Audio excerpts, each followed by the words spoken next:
15 अक्टूबर 2023 Hezbollah एक के बाद एक कई मिसाइल फायर करता है।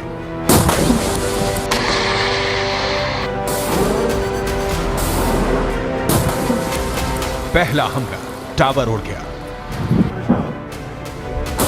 दूसरा हमला, रेडार तबाह हो गया।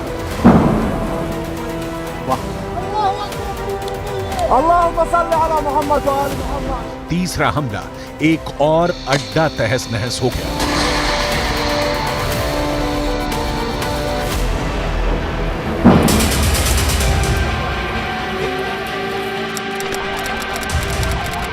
ये जगह है लेबनान और इजराइल के बॉर्डर पर शीबा फार्म्स का इलाका। दुनिया के सबसे खतरनाक बॉर्डर्स में से एक।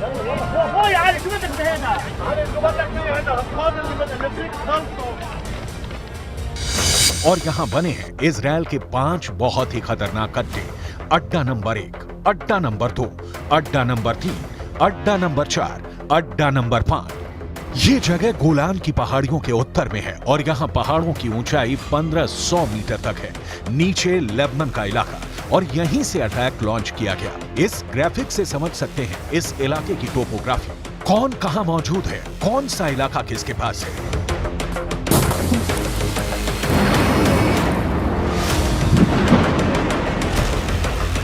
अब यहां क्या हुआ, बहुत गौर से देखिएगा।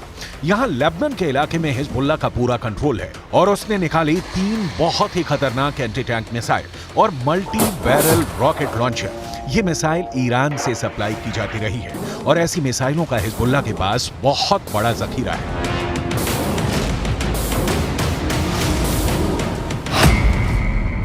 हिजबुल्ला ने 3 तरह के एंटी टैंक गाइडेड मिसाइलें इस्तेमाल की। ये है कॉर्नेट, इसकी रेंज 5 किलोमीटर तक है। ये रूस की मिसाइल है, लेकिन अब ईरान इसका देसी वर्जन देहलाविया तैयार कर चुका है और ऐसी बहुत सी मिसाइल अब हिजबुल्ला के पास है। दूसरी है BGM-71 टो anti tank guided missile, range है 3.5 किलोमीटर। यह अमेरिका में बनी मिसाइल है, लेकिन अब इसकी नकल ईरान तैयार कर रहा है और इसने हिजबुल्ला को सप्लाई की है। तीसरी है 85 कॉनकोर्स, रेंज 4 किलोमीटर। यह भी रूस ने बनाई है और अब ईरान में ये तोसान नाम से तैयार की जा रही है। तीनों मिसाइल बहुत ही घातक हैं और जिस तरह से इन्होंने इजराइल के अड्डे उड़ाए हैं, उससे ये बात साबित हो जाती है।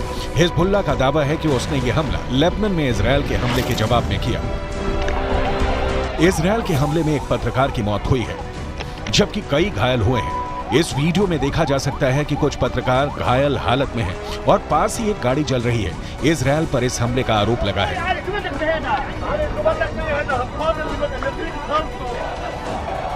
अब लेबनान में इस मर्डर को लेकर इजराइल को लेकर बहुत गुस्सा फैल चुका है।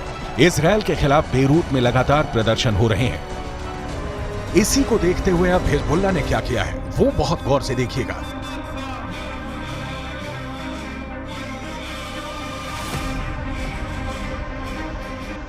सबसे पहले इजराइल का अड्डा नंबर 1 शतुला इलाके में बने इस अड्डे पर हिजबुल्ला ने किया पहला हमला। हिजबुल्ला ने कॉर्नेट मिसाइल से अटैक किया, जो सीधा जाकर इजराइल का एक टावर उड़ा देती है। हिजबुल्ला की ये रेंज देखकर इजराइल के कैंप में खलबली सी मच गई, क्योंकि निशाना भी बिल्कुल सटीक लगा और टावर पूरी तरह से तबाह हो गया। इसके बाद टारगेट बना इजराइल का अड्डा नंबर 2। ये भी शतुला इलाके में है और यहाँ हिजबुल्ला ने किया दूसरा हमला। इस बार हिजबुल्ला ने BGM-71 टो एंटी टैंक गाइडेड मिसाइल का इस्तेमाल किया। अमेरिका में बनी यह मिसाइल इतनी सटीक है कि इसने ठीक रेडार स्टेशन को तबाह किया। ऐसा निशाना देखकर कोई भी दुश्मन डर जाएगा। इसके बाद टारगेट बना इजराइल का अड्डा नंबर 3। यह भी शतुला इलाके के करीब है और यहां हिजबुल्ला ने किया तीसरा हमला। इस बार हिजबुल्ला ने concourse anti tank guided missile fire की। रूस की ये वायर गाइडेड मिसाइल भी इजराइल के एक ठिकाने को खत्म कर देती है। इसके बाद चौथे और 5वें अड्डे पर भी हिजबुल्ला अपनी बाकी मिसाइलों और मल्टी बैरल रॉकेट लॉन्चर से हमला करता है और उनका भी वही हश्र होता है जो बाकी अड्डों का हुआ है। हिजबुल्ला का दावा है कि इन हमलों में इजराइल को भारी नुकसान हुआ है और उसके कई सैनिक भी मारे गए हैं। צה"ל הגיב בירי והשמיד עמדות חיזבאללה ואת מקור האש. כמו כן, בוצע ירי למוצב צבאי, אין נפגעים, גם שם צה"ל הגיב באש לעבר מקורות הירי.